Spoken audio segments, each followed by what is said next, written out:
कंदलगाव येथे भैरवनाथ महिला को ऑपरेटिव्ह ग्रामीण क्रेडिट सोसायटी लिमिटेड या पतसंस्थेचे सन 2024चे कॅलेंडर प्रकाशन सोहळा व नूतन संचालकांचे सत्कार कार्यक्रम कंदलगाव येथील केदारेश्वर मंदिर सभागृहात संपन्न झाले। या कार्यक्रमाचे उद्घाटन महालक्ष्मीच्या प्रतिमेचे पूजन करून करण्यात आले। या कार्यक्रमाच्या अध्यक्षस्थानी काँग्रेसचे ज्येष्ठ नेते तथा DCC बँकेचे माजी संचालक सुरेश हसापुरे हे होते। नूतन संचालकांचे सत्कार काँग्रेसचे ज्येष्ठ नेते तथा DCCचे माजी संचालक सुरेश हसापुरे यांच्या हस्ते करण्यात आले।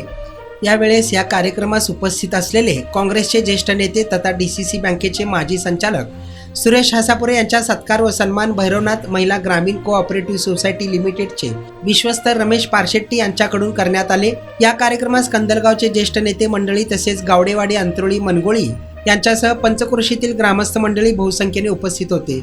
कार्यक्रमाचे सूत्रसंचालन विजय कुलकर्णी तसेच प्रास्ताविक योगेश जोकारे यांनी केले आणि कार्यक्रमात आभार प्रदर्शन सोमनाथ साळुंके यांनी मांडले।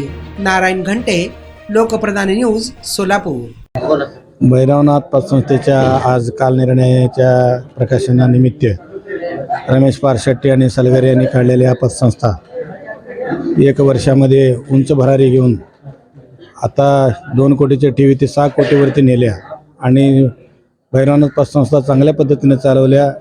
त्यांना मी मनापासून शुभेच्छा देतो। असंच त्यांची प्रगती हो, उन्नती हो, शेतकऱ्यांच्या कष्टकऱ्यांच्या गावातील लोकांच्या अडीअडचणी सोडवण्यास पतसंस्थेच्या पांढऱ्या कटिबद्ध राहावे असे एवढा मी त्यांना शुभेच्छा व्यक्त करून माझ्या 2 शब्द संपवितो।